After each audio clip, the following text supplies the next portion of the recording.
Hi guys, Rob here and welcome to week 19 of my quarantine lockdown here in Cebu, Philippines. Going to show you some news and some stats around town. So let's get to the video. So looking at the coronavirus stats worldwide, it's nearly 18.5 million cases. Deaths at nearly 700,000. What are your thoughts on when it will reach 1 million deaths?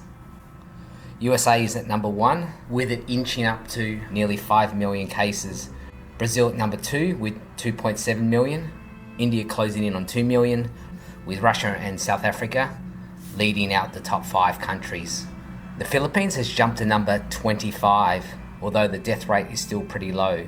If I look back at the numbers to the end of May, the Philippines was at number 43. The cases have jumped over 7 times, but the death rate has only increased by about 2.5 times. Now, I did mention this before in an earlier video. One theory for the low death rate for the Philippines and Southeast Asia, coming from a Tokyo University professor who conducted some tests. He believes that there is a possibility that a SARS-like virus circulated in the Southeast Asia area before, and people have developed an immunity to the virus, although this doesn't explain low death rates in other parts of the world. In terms of new cases, the Philippines has had one of its worst weeks.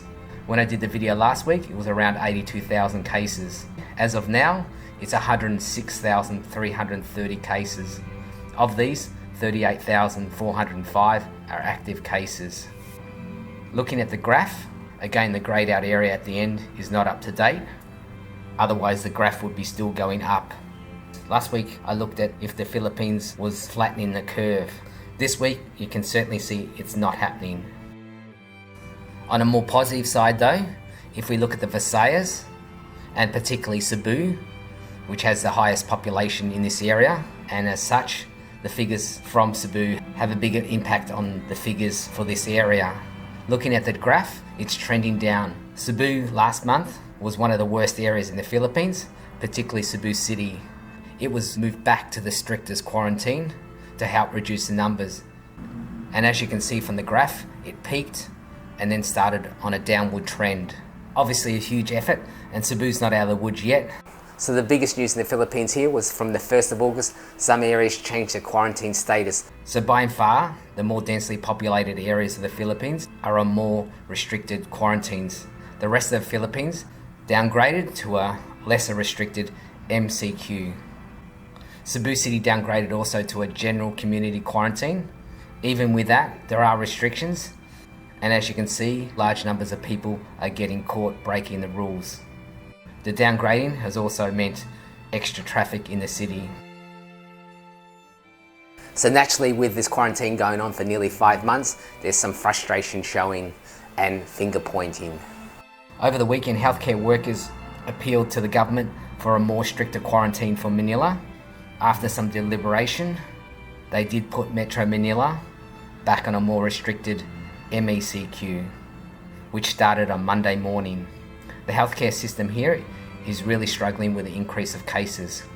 This prompted also the government to approve 10,000 extra medical professionals and other assistants. So will this help?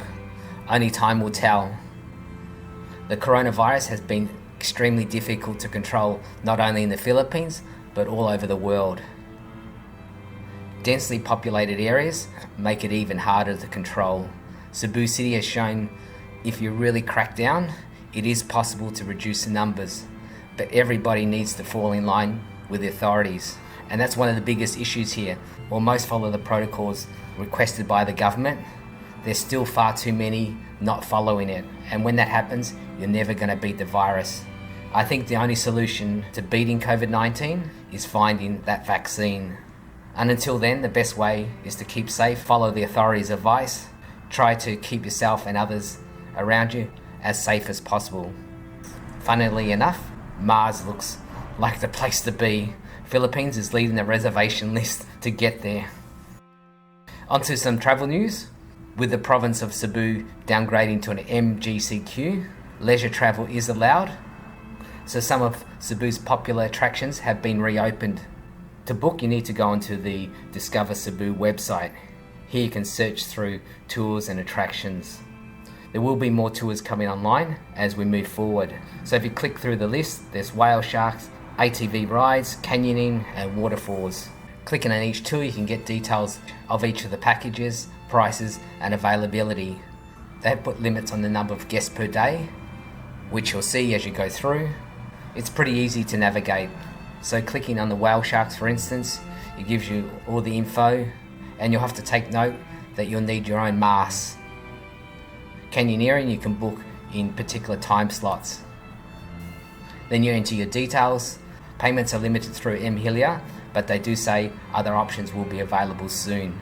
Anyhow, it's a sign of tourism getting back on its legs. There is light at the end of the tunnel. Stay safe out there, and I'll catch you next week. Cheers.